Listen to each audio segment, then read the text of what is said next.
read with you, please, from Paul's first letter to the Thessalonians. We're studying it back at home. In fact, we just finished it last week in Caerphilly, so it's fresh in my mind. And I want to read from the final chapter, 1 Thessalonians chapter 5, and we're going to read from verse 12 to verse 22. And we beseech you, brethren, to know them which labour among you, and are over you in the Lord, and admonish you, and to esteem them very highly in love for their works' sake, and be at peace among yourselves. Now we exhort you, brethren, warn them that are unruly, comfort the feeble-minded, support the weak, be patient toward all men. See that none render evil for evil unto any man, but ever follow that which is good, both among yourselves and to all men. Rejoice evermore. Pray without ceasing. In everything give thanks, for this is the will of God in Christ concerning you. Quench not the spirit. Despise not prophesyings. Prove all things. Hold fast that which is good. Abstain from all appearance of evil. Paul had to leave Thessalonica sooner than what he wanted. How long he stayed there, we don't know. But one thing is sure, he stayed there longer than 3 Sabbath days.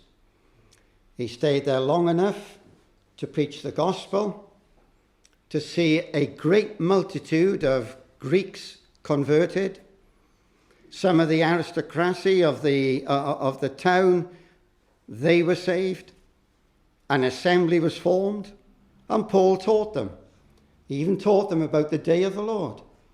So Paul wasn't there just for 3 weeks. In addition to that, while he was there, he received a gift on 2 separate occasions from the assembly at Philippi. But however long he was there, it wasn't as long as he wanted it to be. And due to persecution that was being kicked up by the Jews, Paul had to flee. He went to Berea, and eventually from Berea to Corinth. But such was his concern for the saints back at Thessalonica that he sent Timothy back from Athens to Thessalonica to find out how they were doing. When Paul sent Timothy back from Athens to Thessalonica, brethren and sisters, he sent a man that was weak and sickly. That journey took Timothy many days. Timothy eventually caught up with Paul at Corinth, and he gives to Paul a report of the saints there back in Thessalonica, and Paul is delighted, and he writes this letter in response to the report that he had from Timothy concerning the assembly. Now, he had 3 main reasons for writing. Number 1, he wanted to assure them that though he had left them, he loved them. In fact, Paul viewed his having to leave them as a bereavement. Such was his passion for the saints at Thessalonica. Secondly, he wrote to encourage them, and he is exhorting them to holy living. Now, he'll deal with that in the first part of chapter 4 and the second part of chapter 5. And then the third reason for writing to them, he wanted to correct some matters over which they were either ignorant or they were wrong. These relate to matters concerning the future, and Paul deals with that in the second half of chapter 4 and the first part of chapter 5. Now, that's the background to the letter. In respect to the verses that we've read, I want to divide them into 3.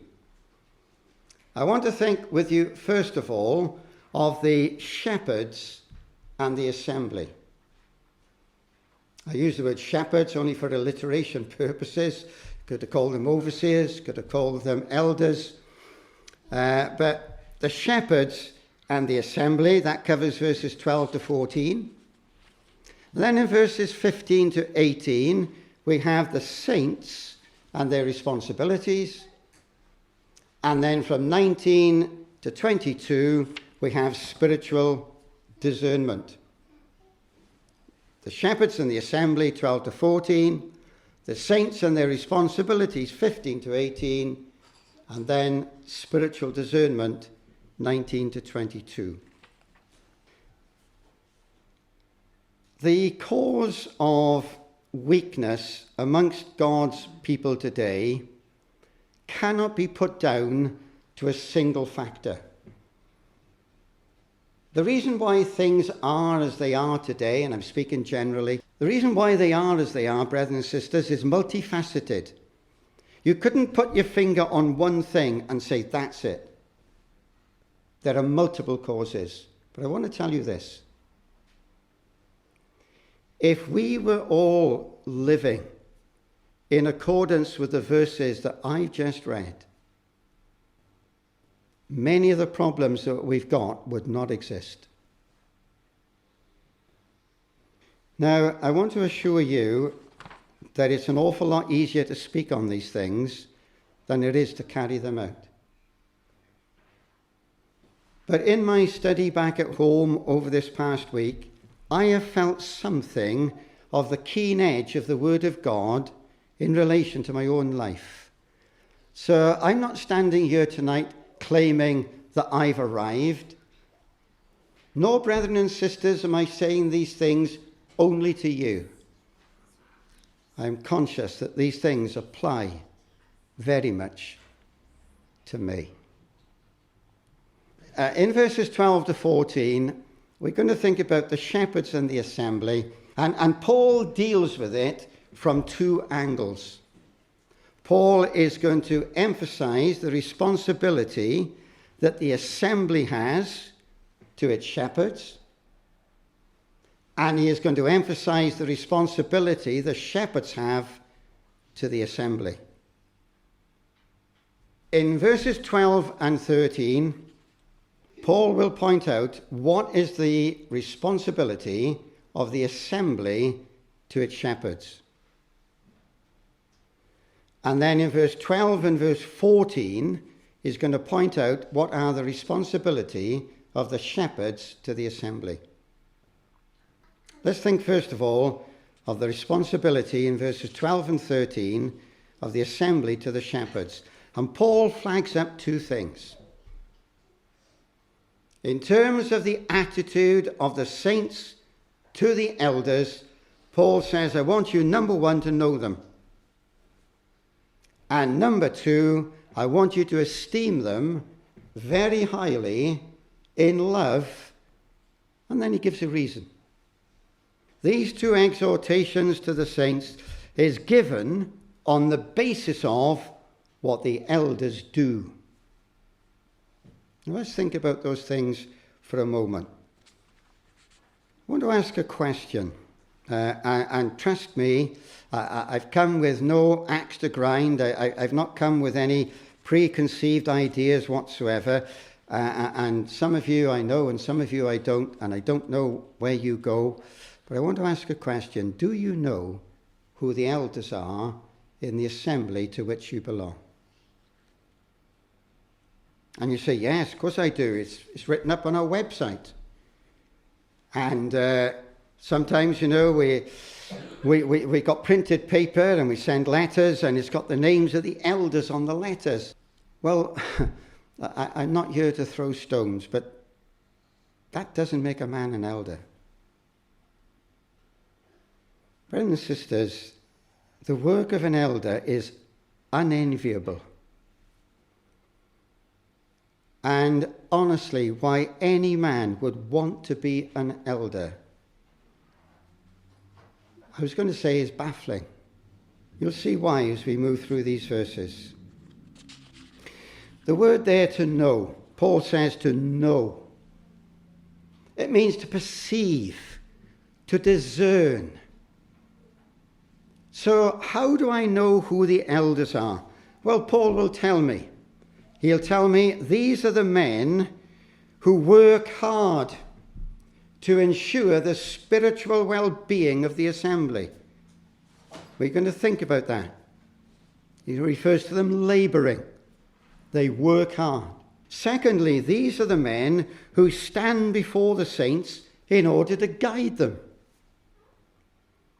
And thirdly, these are the men who, if necessary, warn and correct.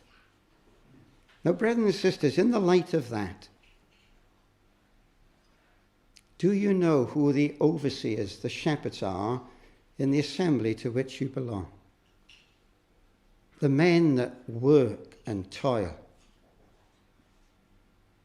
for the spiritual well-being. They may not be so concerned about the colour scheme of the hall, but these are the men who have a conscious effort to ensure, they make the conscious effort to ensure the spiritual well-being of the flock over which the Holy Spirit has made them overseers. Well, where such men exist, what should my attitude be to such a brother or to such men? Well, the apostle says in verse 12, you esteem them. Verse 13, you are to esteem them. You're to honour them. But he says, you're actually to esteem them highly. Do we do that? Do we? No, says Paul, I actually want you to esteem them very highly. Brethren and sisters, I want to say this, that where you've got men who fulfill the matters that we're going to explore in the next 10 minutes, I want to tell you they are worth their weight in gold. And they're conspicuous by their rarity. You might say, that sounds very hard, Richard. Look, brothers and sisters, trust me, underneath this veneer of steel and masculinity, there actually beats a very, very tender heart. And I'm not here to be hard. But I do believe that if there were more of these kind of men, we would have less problems than what we've got.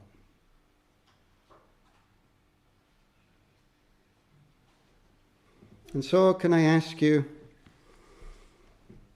is this your attitude towards those who are overseers, who are labouring, warning, leading? I want to say this, that if you have truly experienced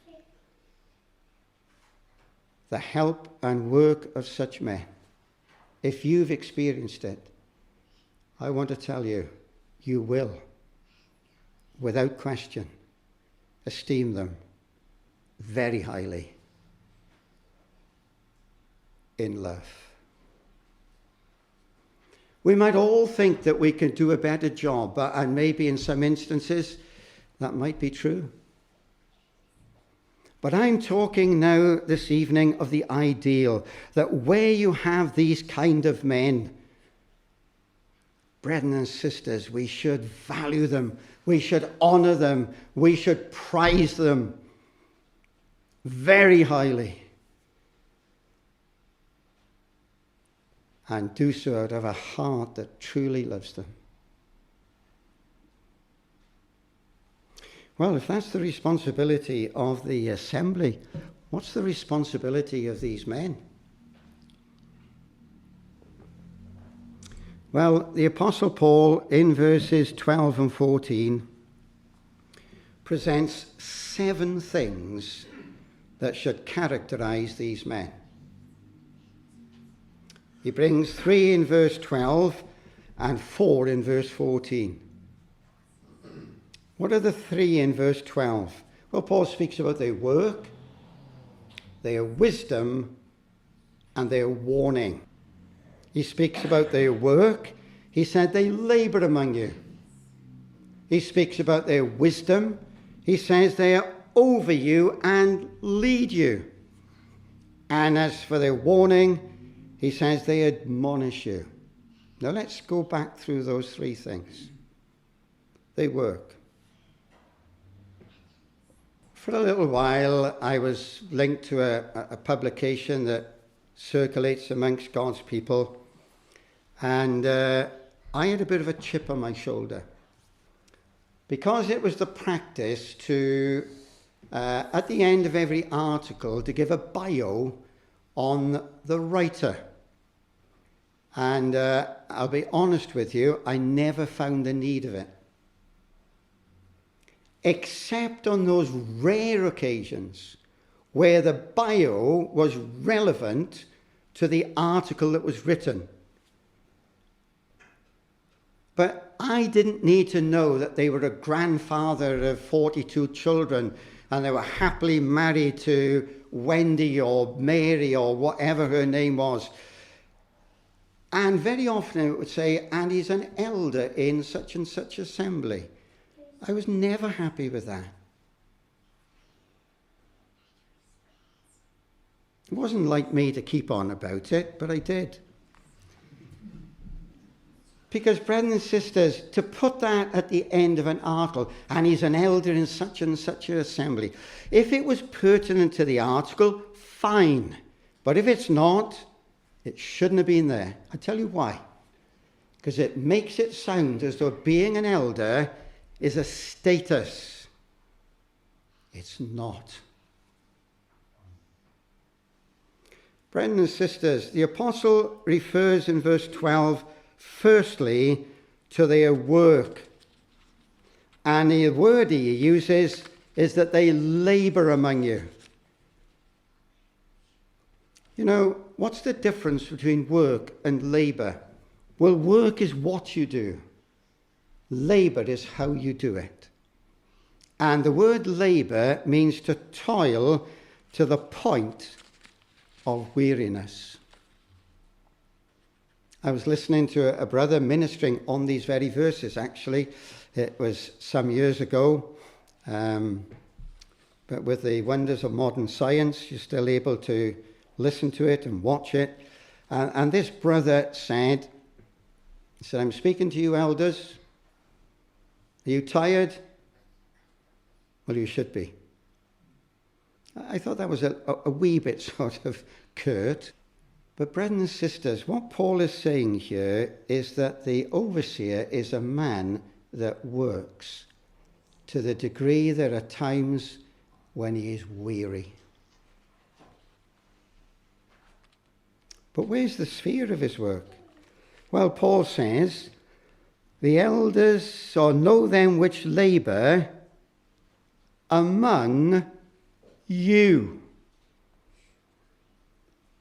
An overseer isn't a man that's flying all over the country and never in his own meeting. You can't be an overseer by proxy.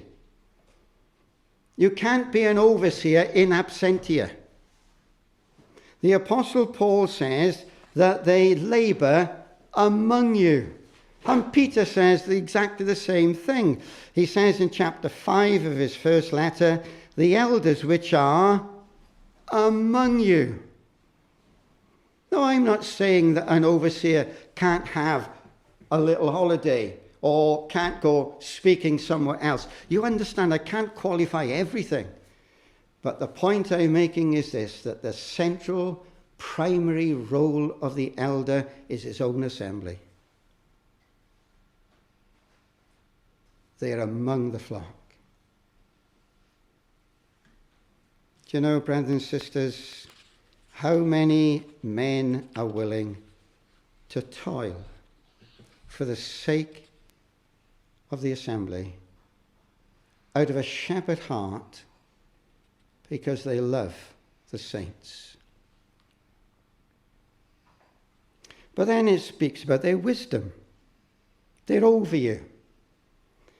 They're not over you in the sense of lording it over you, but these are men that are taking the lead. They go before. They stand in front of. Brethren and sisters, assemblies need men that can guide and lead. If you don't, what happens? Well, you're back to the days before the judges, when every man did that which is right in his own eyes. And I do want to say this.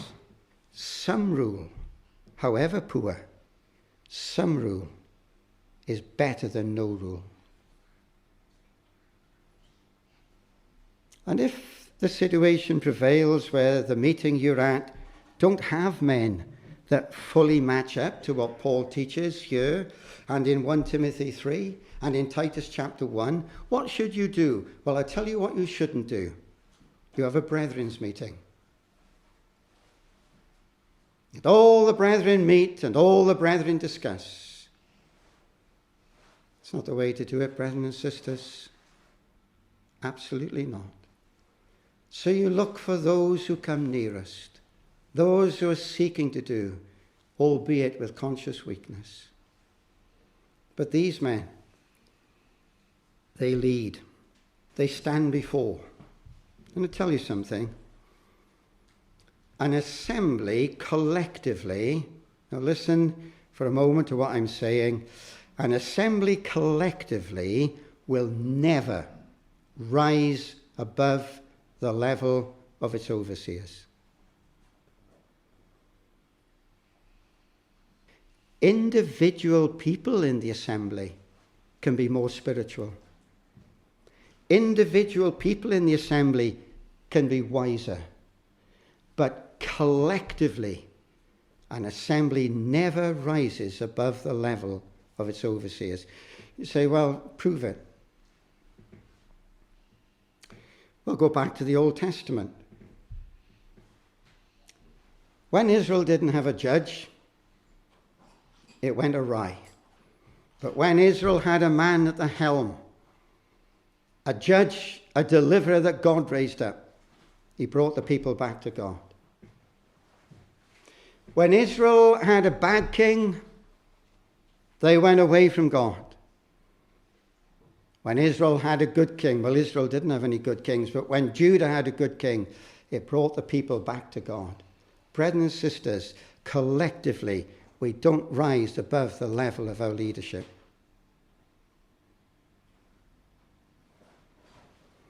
We need these men, brethren and sisters, to stand before. These are men of experience. These are men of maturity. These are men who have the ability to lead and guide. They don't always get it right. They don't.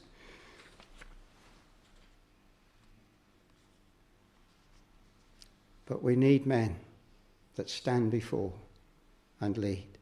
And the third thing, well, it says, not only do they labor, and not only do they lead, but he says they admonish you. Now, the word admonish in verse 12 is exactly the same Greek word as in verse 14, where Paul says, now we exhort you, brethren, warn. Exactly the same word. So what's the difference between verse 12 and verse 14, where in verse 12 Paul says, they admonish you, and in verse 14, we exhort you, brethren, warn or admonish them that are unruly. I judge that in verse 12, the warning comes before departure. The warning is given to preserve the saints from going astray. In verse 14, it's given when saints have gone astray. Far better, brethren and sisters, to warn before there's departure than have to admonish when departure has come. So the apostle says, I want you to admonish. Well, then we come to verse 14, and now we've got 4 spheres of responsibility of these men. And there are 4 responsibilities in relation to 3 classes of people. Who are the 3 classes of people in verse 14? The disorderly, the discouraged, and for alliteration, the delicate. Now, if you can come up with a better D, I'd love to hear it, okay?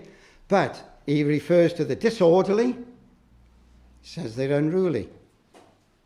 The discouraged, he refers to feeble-minded.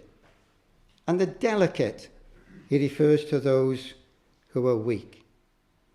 Now, to those three classes of people, the shepherds have a responsibility, a fourfold responsibility. They are, number one, to warn the unruly. Number two, they are to comfort the feeble-minded. Number three, they are to support the weak. And number four, they are to be patient to all of them. Now let's go back over those things. Will you notice that Paul doesn't say, I want you to warn the weak. He doesn't say, I want you to warn the weak.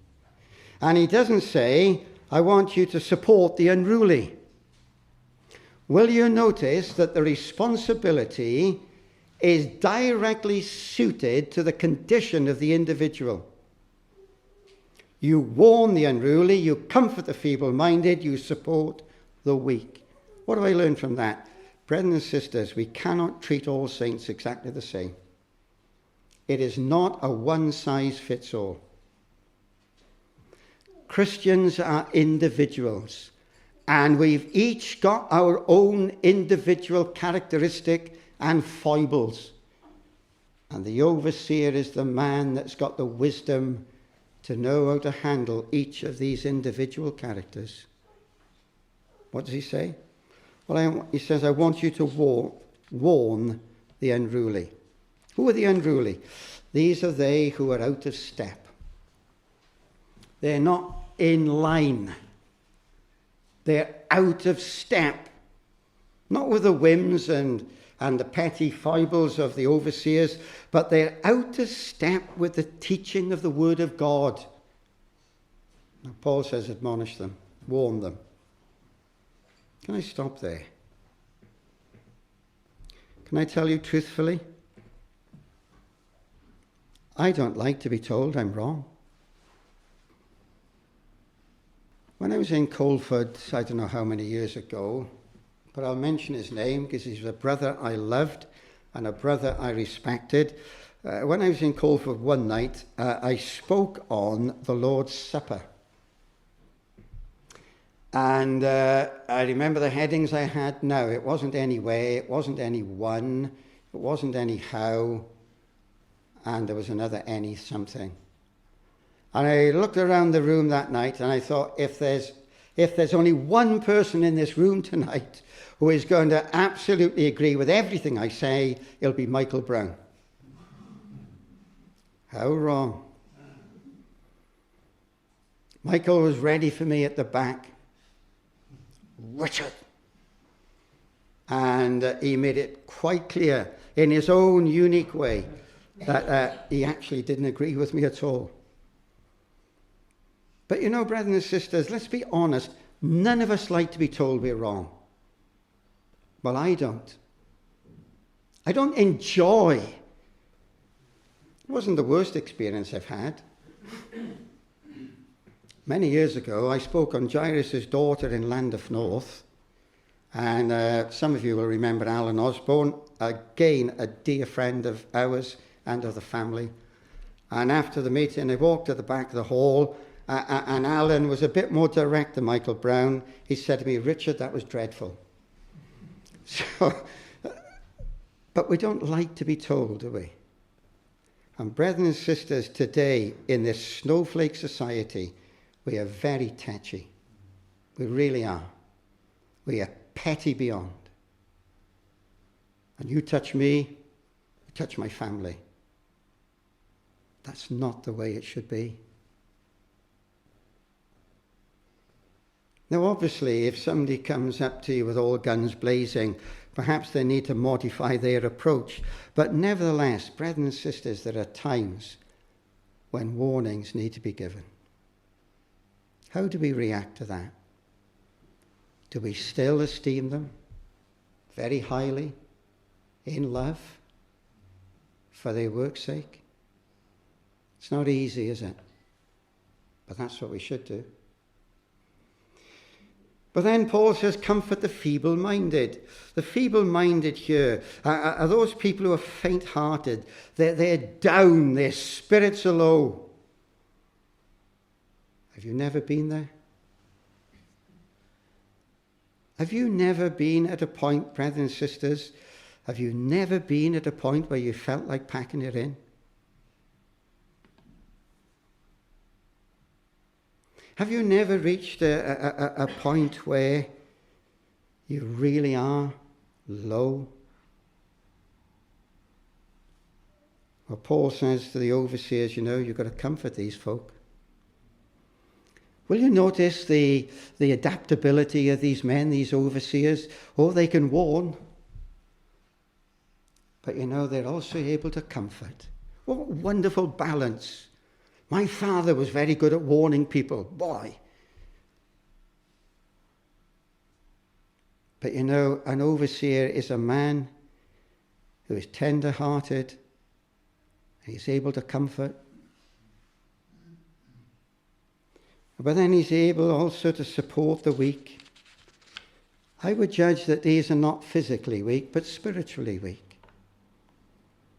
These are people, who perhaps, I'm thinking of Romans 14, and they got scruples that they want to impose upon others.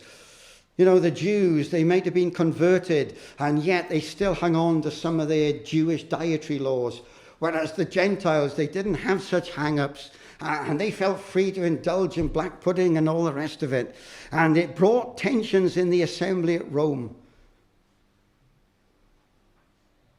The overseer is the man that knows how to hold close to those who are perhaps not in the full enjoyment of the gamut of Christian liberty.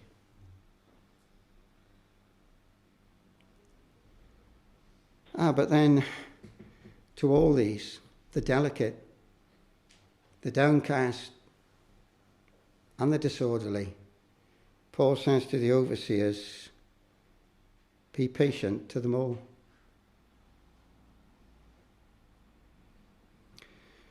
An overseer is not a man who wants everything done yesterday.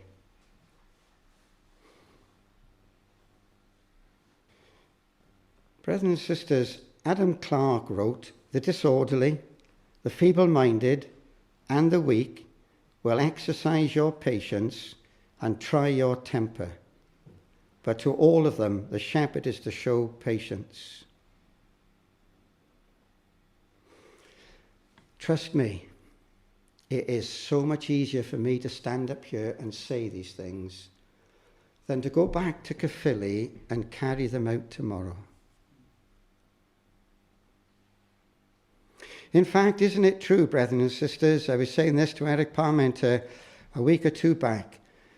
Some of the most challenging verses in the Bible are not the profound theological issues. They're not couched in terminology that you have to be a Greek scholar to be able to understand them. Some of the most challenging verses in the Bible are written in plain, simple language. Rejoice evermore.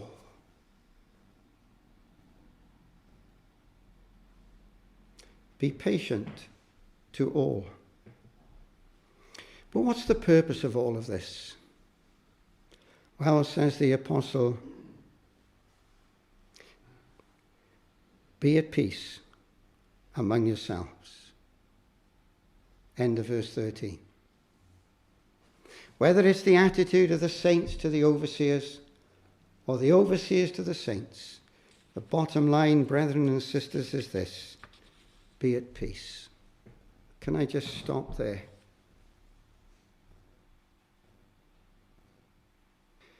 How many assemblies that once were strong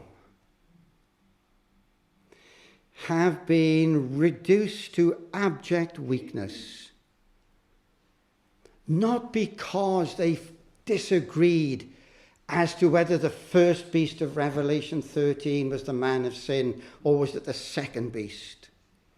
Not whether, New Jerusalem is actually a place or a metaphor for the church. I know of very few assemblies that have been sundered on those bases. But how many assemblies have been neutered because saints cannot live in peace? Brothers and sisters, these are serious things.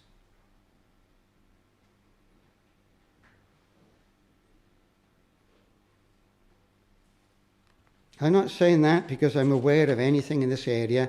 I'm aware of nothing. I speak with an open mind because I've not been pre-warned or preempted. But brethren and sisters, one of the most priceless commodities in an assembly is unity. Can I tell you something? It can take decades to build up and be shattered in 5 minutes.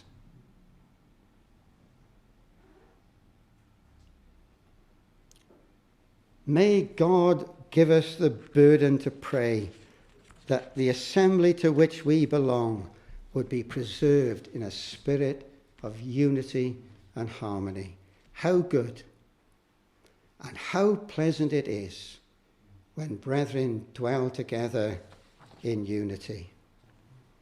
Now my time is nearly gone. Let's think of the responsibility of the saints. The apostle says in verse 15, "See that none render evil for evil unto any." You think, well, that's fine. But wait a minute. Who's he writing to? He's writing to Christians who are being persecuted. He's writing to Christians who are getting afflicted by unreasonable and wicked people. And yet Paul says, see that none render evil. Brethren and sisters, a French author, I don't know who he was, but I did check it up on online. A French author wrote the words, and you'll be familiar with it, most of you. Revenge is a dish best served cold.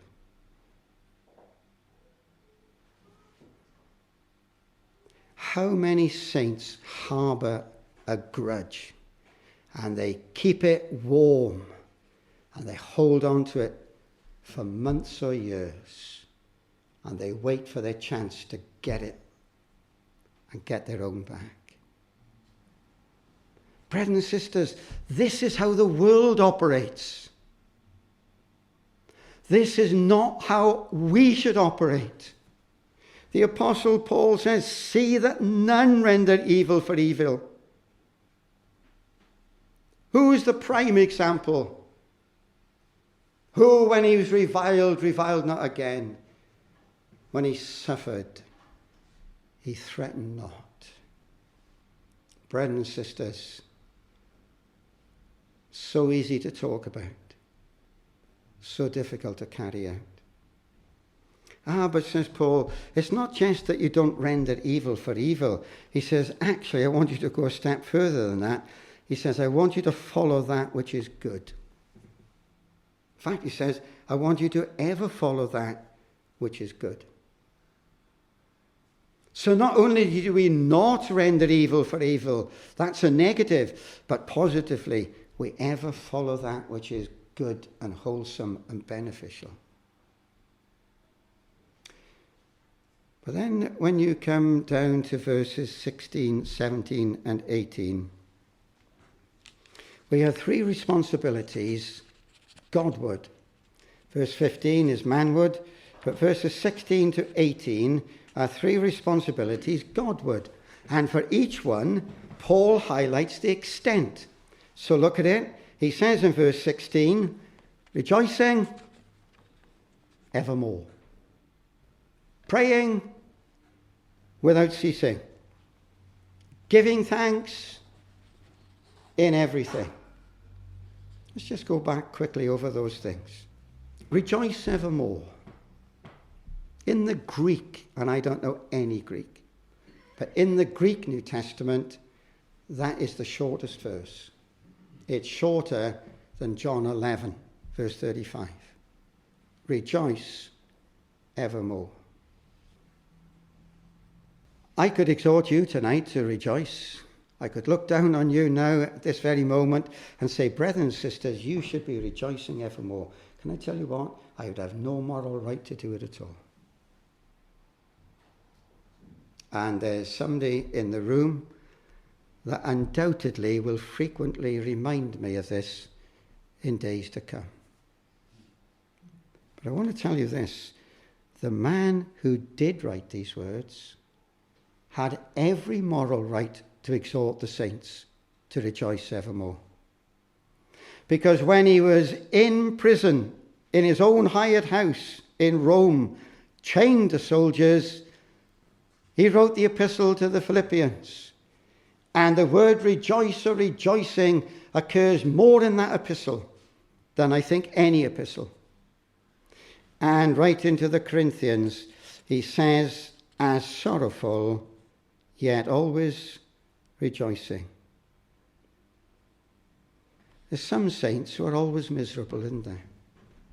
Some saints who are always miserable. Now look, we're not meant to be going around with a silly grin on our faces. Brethren and sisters, let's be real. There are times when we don't feel like rejoicing. Or there are times when we do feel down. But a characteristic feature of a Christian ought to be that they're a person who rejoices. And when you think of what we've got, and what we are, and what we are going to be, we really do have reason to rejoice, don't we? But then he says, pray without ceasing. That is not a carte blanche for brethren in the prayer meeting to pray for a quarter of an hour. If you pray, brother, for a quarter of an hour, I mean this genuinely and kindly, if you were praying for a quarter of an hour, you were praying far too long.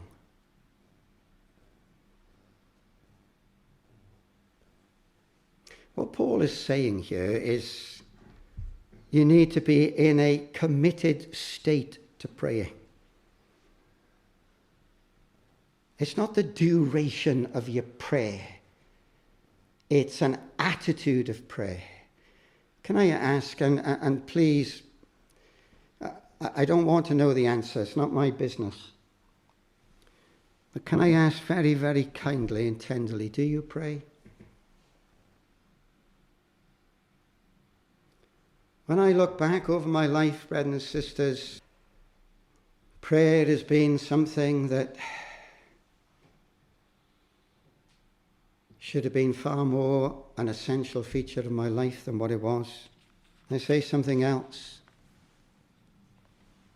If I'm allowed to, and I have to say she is very patient, but if I'm allowed to not have to worry about doing the garden or putting another picture up on the wall if we can find space for it, when I'm allowed to be just left alone, I honestly could spend all day in my study and I would be as happy as a sandboy.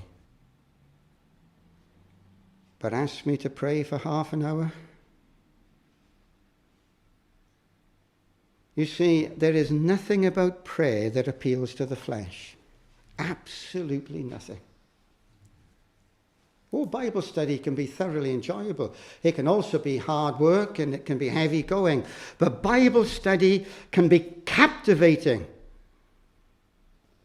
But praying, there is zero about it that the flesh enjoys. You're holding a conversation with someone you can't see. You're engaging in a conversation for which there is no immediate response audibly. Brethren and sisters, maybe one of the reasons for the weakness that prevails amongst us is that we have lost the art of praying.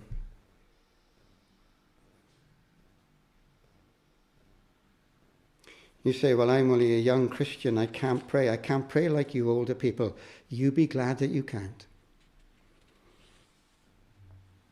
Because there's nothing, well, that's not true, but it is thrilling and lovely to hear a young believer getting the words mixed up, spluttering and stuttering, but just talking to God from their heart.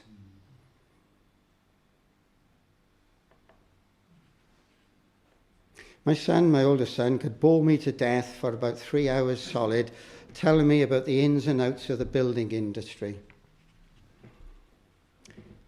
But I remember the first time that he spoke.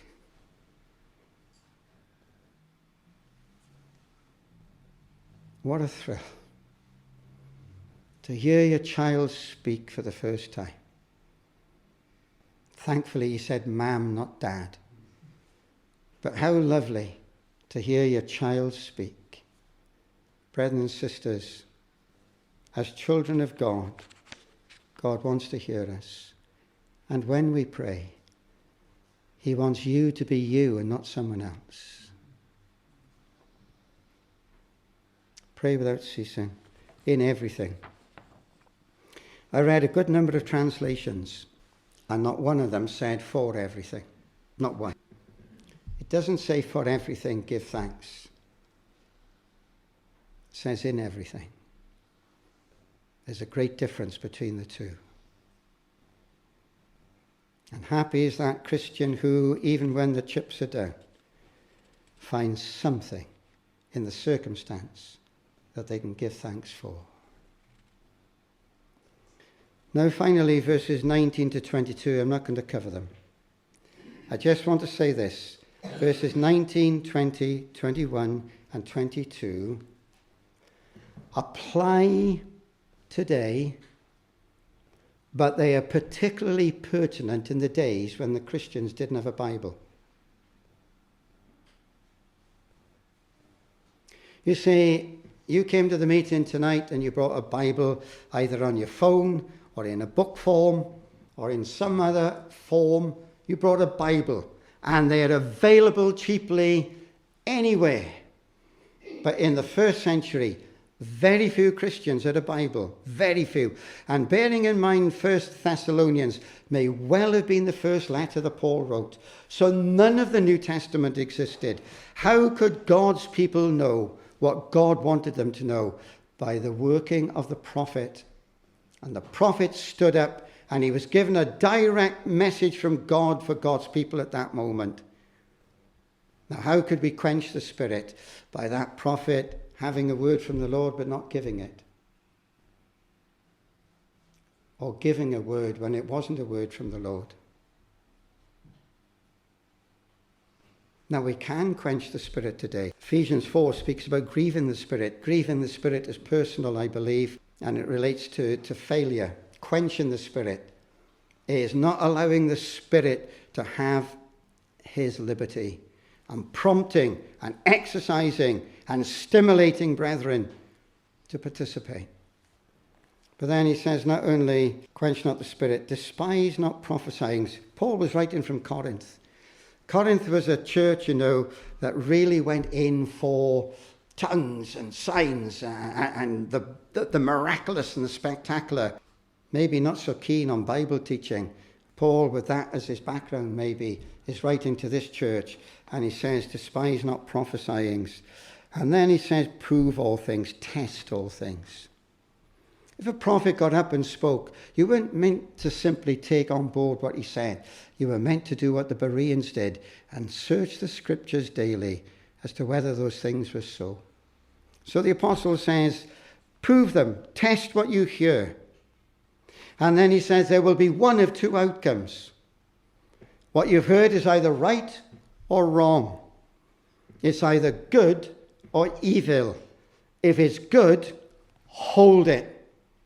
If it's evil, abstain from it. Now, brethren and sisters, I have slightly run over time, and I apologize.